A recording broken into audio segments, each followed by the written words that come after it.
नमस्कार। हमारे YouTube channel college education में आप सभी का स्वागत है। क्वेश्चन देखिए, भारतीय संविधान एकात्मक लक्षणों सहित संघात्मक शासन की स्थापना करता है, स्पष्ट कीजिए। उत्तर है, भारतीय संविधान के अनुच्छेद 1 खंड 1 में कहा गया है कि इंडिया अर्थात भारत राज्यों का एक संघ होगा। इस प्रकार भारत में संघात्मक शासन की स्थापना की गई है और इसमें संघात्मक शासन के सभी लक्षण विद्यमान हैं, जैसे लिखित और सर्वोच्च संविधान, केंद्र और राज्यों में शक्तियों का विभाजन, स्वतंत्र न्यायपालिका की व्यवस्था। फिर किंतु भारतीय संविधान में कुछ ऐसे तत्व भी हैं जिनसे इसका झुकाव एकात्मक शासन की ओर स्पष्ट होता है, जैसे इकहरी नागरिकता, केंद्र और राज्यों के लिए एक ही सर्वोच्च न्यायालय, केंद्र और राज्यों के लिए एक ही निर्वाचन आयोग, केंद्र और राज्यों के लिए एक ही नियंत्रक और महालेखा परीक्षक, केंद्र और राज्यों के लिए एक ही संविधान और शक्तियों का बंटवारा केंद्र के पक्ष में। इसके अलावा केंद्र के पास राज्यों के नाम, सीमाओं और क्षेत्र में परिवर्तन करने का अधिकार, राष्ट्रपति की संकटकालीन शक्तियां, राज्यों के राज्यपालों की राष्ट्रपति द्वारा नियुक्ति, राज्यों को राज्यसभा में समान प्रतिनिधित्व नहीं, राज्य विधानमंडलों द्वारा पारित विधेयक राज्यपाल द्वारा राष्ट्रपति की स्वीकृति के लिए सुरक्षित रखना, अवशिष्ट विषय केंद्र को प्रदान करना, राज्यों की केंद्र पर वित्तीय निर्भरता। तो उपयुक्त विशेषताओं के आधार पर कहा जा सकता है कि भारतीय संविधान अर्ध संघात्मक है या एकात्मक लक्षणों वाला संघात्मक संविधान है। अगला क्वेश्चन देखिए, भारतीय संविधान संसदीय प्रभुसत्ता तथा न्यायिक सर्वोच्चता में समन्वय स्थापित करता है, स्पष्ट कीजिए। उत्तर है, संसदीय प्रभुसत्ता ब्रिटिश संविधान की प्रमुख विशेषता है। ब्रिटेन में संसद सर्वोच्च है और उसके द्वारा निर्मित कानूनों को किसी भी न्यायालय में चुनौती नहीं दी जा सकती। दूसरी ओर न्यायिक सर्वोच्चता अमेरिकी संविधान की प्रमुख विशेषता है। अमेरिका में न्यायपालिका सर्वोच्च है और उसे न्यायिक पुनरावलोकन की शक्ति प्राप्त है, जिसके द्वारा वह कांग्रेस द्वारा बनाए गए कानूनों की न्यायिक समीक्षा कर सकती है। लेकिन भारतीय संविधान में ब्रिटेन की संसदीय प्रभुसत्ता और अमेरिका की न्यायिक सर्वोच्चता के मध्य समन्वय स्थापित किया गया है। कैसे किया गया देखिए, भारत में संविधान द्वारा एक और संसद की सर्वोच्चता के सिद्धांत को स्वीकार किया गया है और संसद को यह अधिकार दिया गया है कि वह संविधान में किसी भी प्रकार का संशोधन कर सकती है और अपनी शक्ति द्वारा वह सर्वोच्च न्यायालय के निर्णय को भी बदल सकती है। तो दूसरी ओर भारतीय संविधान में न्यायिक सर्वोच्चता के सिद्धांत को भी अपनाया गया है, जिसके तहत सर्वोच्च न्यायालय को अधिकार दिया गया है कि वह संसद द्वारा बनाए गए कानूनों की न्यायिक समीक्षा कर सकता है और संविधान के प्रतिकूल होने पर उन्हें अवैध घोषित कर सकता है। अगला क्वेश्चन है, भारतीय संविधान में संशोधन की प्रक्रिया संक्षेप में समझाइए। 5 नंबर का क्वेश्चन भी आ सकता है, ये 7 नंबर का क्वेश्चन भी आ सकता है और 15 नंबर का क्वेश्चन भी आ सकता है। उत्तर देखिए, भारतीय संविधान में संशोधन की प्रक्रिया का वर्णन भाग 20 तथा अनुच्छेद 368 में किया गया है। यद्यपि अनुच्छेद 368 में संविधान संशोधन की 2 प्रक्रियाओं का उल्लेख किया गया है, लेकिन भारतीय संविधान में 3 प्रकार से संशोधन हो सकता है। पहला है संसद के साधारण बहुमत द्वारा संशोधन। इसमें देखिए, भारतीय संविधान के अनेक प्रावधान ऐसे हैं जिन्हें संसद के दोनों सदनों द्वारा साधारण बहुमत से प्रस्ताव पारित कर संशोधित किया जा सकता है, जैसे राज्यों के क्षेत्र, सीमा और नाम में परिवर्तन करना, राज्य विधान परिषद की स्थापना या अंत करना, संसदीय विशेषाधिकार तथा गणपूर्ति आदि। अगला है इसमें दूसरा पॉइंट, संसद के विशेष बहुमत द्वारा संशोधन। तो संविधान के ज्यादातर प्रावधान संसद अपने विशेष बहुमत द्वारा संशोधन कर सकती है, अर्थात संसद के प्रत्येक सदन की कुल सदस्य संख्या का बहुमत और उपस्थित तथा मतदान में भाग लेने वाले सदस्यों का 2/3 बहुमत। जैसे मूल अधिकार, नीति निर्देशक तत्व, संविधान के अन्य सभी प्रावधान जो प्रथम और द्वितीय संशोधन प्रक्रियाओं द्वारा संशोधित नहीं किए जा सकते हैं, उन्हें इस प्रक्रिया द्वारा संशोधित किया जा सकता है। और तीसरा जो तरीका है वो देखिए, संसद के विशेष बहुमत एवं राज्यों की स्वीकृति द्वारा। तो संविधान के संघीय ढांचे से संबंधित प्रावधानों में संशोधन करने के लिए इस प्रक्रिया का प्रयोग किया जाता है।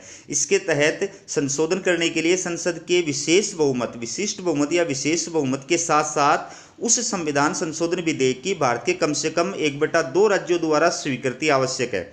तो विशेष बहुमत का मतलब संसद के दोनों सदनों में अलग अलग उस सदन की सदस्य संख्या का बहुमत प्लस उपस्थित और मतदान में भाग लेने वाले सदस्यों के 2/3 बहुमत से पारित होने के बाद में वो राज्यों में भेजा जाएगा और भारत के कम से कम आधे राज्यों की विधानसभाओं के द्वारा वो पारित होना चाहिए।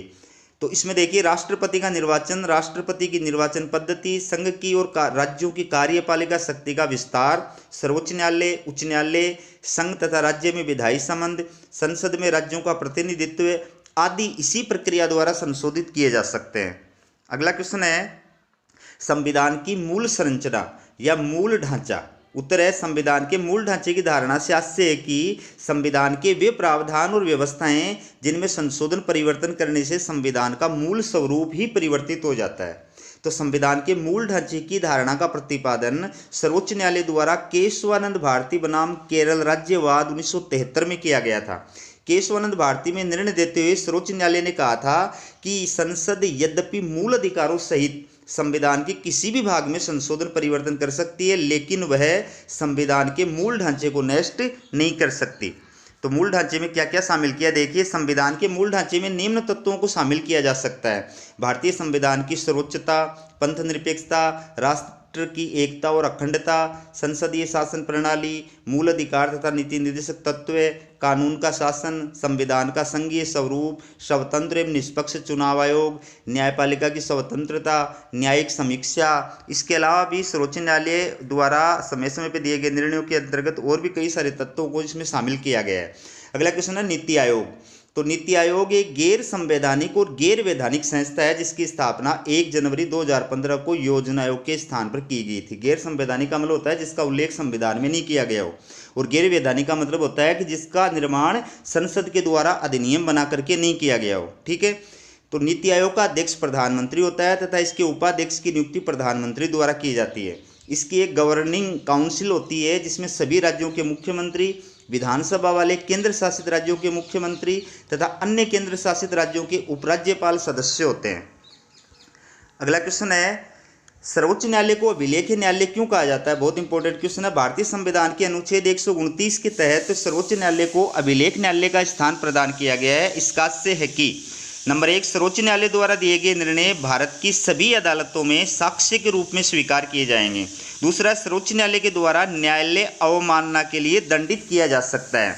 अगला क्वेश्चन देखिए, इसमें 73वें संविधान संशोधन अधिनियम की कोई 5 विशेषताएं बताइए। तो 73वें संविधान संशोधन अधिनियम 1993 द्वारा भारतीय संविधान में एक नया भाग 9 और एक नई अनुसूची 11वीं अनुसूची जोड़ी गई थी और पंचायती राज व्यवस्था को संवैधानिक मान्यता प्रदान की गई थी। तो इस अधिनियम की 5 महत्वपूर्ण विशेषताएं निम्नलिखित है। पहला है ग्राम सभा। तो इस अधिनियम में ग्रामीण क्षेत्र में स्थानीय स्वशासन की प्रत्यक्ष लोकतांत्रिक संस्था ग्राम सभा की स्थापना का प्रावधान किया गया है। ये संस्था ग्राम पंचायत स्तर पर ग्राम पंचायत के सभी वयस्क मतदाताओं से मिलकर बनती है। दूसरा, इसमें त्रिस्तरीय ढांचा। इस अधिनियम में ग्राम सभा के अतिरिक्त त्रिस्तरीय पंचायती राज संस्थाओं की व्यवस्था की गई है। 3 स्तर है, तीनों स्तरों पर अलग अलग संस्थाएं स्थापित की गई है। तो ग्राम स्तर, खंड या विकास स्तर और जिला स्तर। तो ग्राम स्तर पर ग्राम पंचायत, खंड या विकास स्तर पर पंचायत समिति और जिला स्तर पर जिला परिषद। तीसरा पॉइंट है इसमें चुनाव की विधि। इस अधिनियम द्वारा पंचायती राज के तीनों स्तरों पर चुनाव की विधि का उल्लेख करते हुए कहा गया है कि पहला, कि तीनों स्तरों पर सदस्यों का चुनाव जनता द्वारा प्रत्यक्ष रूप से किया जाएगा। दूसरा, ग्राम स्तर पर ग्राम पंचायत के अध्यक्ष का चुनाव विधानमंडल द्वारा निर्धारित रीति से किया जाएगा। तीसरा, खंड स्तर और जिला स्तर पर अध्यक्षों का चुनाव उसके सदस्यों द्वारा अपने में से किया जाएगा। ठीक है। चौथा पॉइंट है इसमें आरक्षण। इस अधिनियम द्वारा पंचायती राज की सभी संस्थाओं में सदस्यों और अध्यक्ष के पद के लिए अनुसूचित जाति SC, अनुसूचित जनजाति ST, अन्य पिछड़ा वर्ग OBC तथा महिलाओं के लिए आरक्षण का प्रावधान किया गया है। पांचवा पॉइंट है कार्यकाल। पंचायती राज संस्थाओं का कार्यकाल 5 वर्ष निर्धारित किया गया है तथा 5 वर्ष की अवधि समाप्त होने से पूर्व नए चुनाव कराना आवश्यक है। तो दोस्तों, हमारा वीडियो कैसा लगा कमेंट करके जरूर बताएं। अगर वीडियो पसंद आया हो तो लाइक और शेयर करें और चैनल को सब्सक्राइब करना न भूलें। हमारा वीडियो देखने के लिए आपका बहुत बहुत धन्यवाद।